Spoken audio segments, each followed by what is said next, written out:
এক গ্রামে এক কর্মকার লোহার কাজ করত। সে ছিল খুবই পরিশ্রমী ও সহজ সরল মানুষ।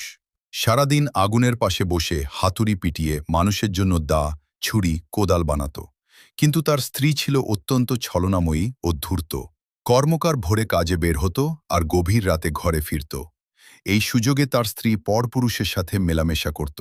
গ্রামের মানুষ অনেকবার কর্মকারকে সতর্ক করতে চাইলেও সে স্ত্রীর উপর অন্ধ বিশ্বাস রাখত।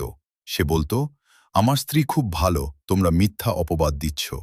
একদিন কয়েকজন গ্রামবাসী তাকে সত্যতা দেখানোর জন্য পরিকল্পনা করল। তারা কর্মকারকে বলল, আজ কাজে যাওয়ার ভান করে লুকিয়ে থাকো।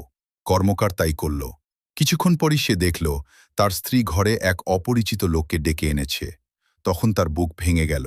সে বুঝল, মানুষ যতই কাছের হোক, বিশ্বাসের আড়ালে ছলনা লুকিয়ে থাকতে পারে।